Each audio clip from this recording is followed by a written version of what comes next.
Awesome! Welcome everyone.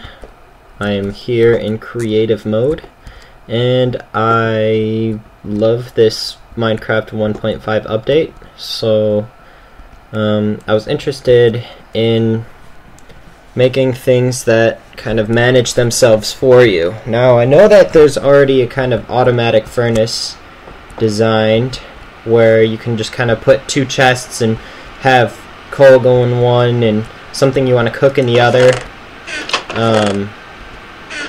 But here I wanted to make something that you didn't really need coal, you could just feed it with wood. And I didn't really optimize for speed, I optimized for efficiency. So you needed the least amount of logs possible. So that's kind of what this is. It uses wood very efficiently because it actually creates charcoal, but even in creating charcoal, it will use charcoal that it created, and I'll show you how it does that here. So here, this is just a chest where you put logs, and of course there's a hopper to feed it into the top of this furnace. So this is one of the inputs, here's the other input, and then your output's down here. The furnace starts cooking the logs and creates charcoal, and the charcoal has two options. So the charcoal comes into this item hopper, and the item hopper, once it has about 49 charcoals, the comparator next to it will output 3 redstone signal instead of 2. So this will actually power this line down here and deactivate this hopper.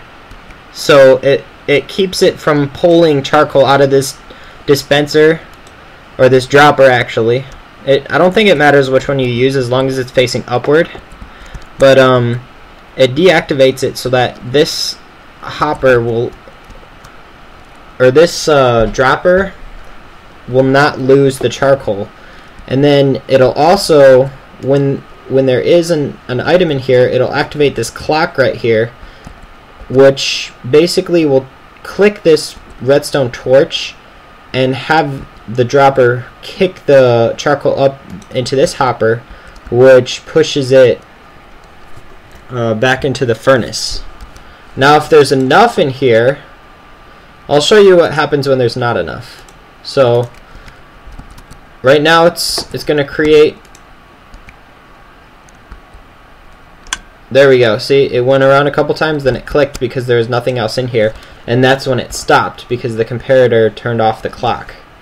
So, boom, it clicked again. So, what it's doing is it's filling up this hopper again until it gets to 49, and then once it's there, then it'll stop and it'll continue to forward the coal down here. Now, I could not find a way to do this without putting the comparator on top of a hopper, so I'm glad I could do that, because this dropper, I needed pretty much every side of it. I mean, I pretty much needed all the space around it, so it was kind of difficult to get things coming out of here, but eventually I got to where I did. I had to actually move this to the side. I used to try to move it this way, and it didn't work because this, oops, that's not good. That block would get redstone activated, which prevented the hopper beneath it from working. So that's one pretty important thing that I had to do. So yeah, there is a lot of hoppers. I don't know if you can really make it more efficient as far as size is concerned, and I don't know how to really make it much faster than just using one furnace for your actual cooking. But it is highly efficient. If you put it like underneath the ground at your base or something, you can easily, you know, work around, you know, a grinder or a tree farm or something like that, and then just come over here, you know, fill it up with whatever you need to. So I'll take some sand and I'll just put that in here. It'll empty out into this hopper, and it'll keep this furnace full. So yep, the least amount of sand needed in or the least amount of logs needed, and all you have to do is fill it up once. It should work with a full double chest. Like, I should be able to fill this whole thing up, you know, with a whole bunch of logs and a whole bunch of like sand or something like that, and stay around the area for Minecraft days on end, and eventually, you know, come back down and check this, and it should be full.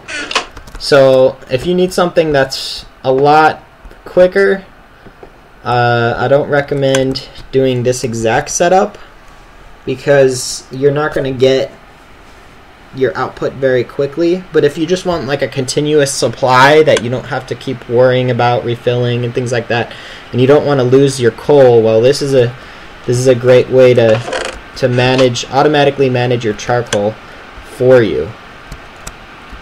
So if I get enough likes that people are interested in this, but they actually want a tutorial, then I'll make one, because then it'll be worthwhile. But until then, I'm just going to show it off, see if anyone likes it, and there you go.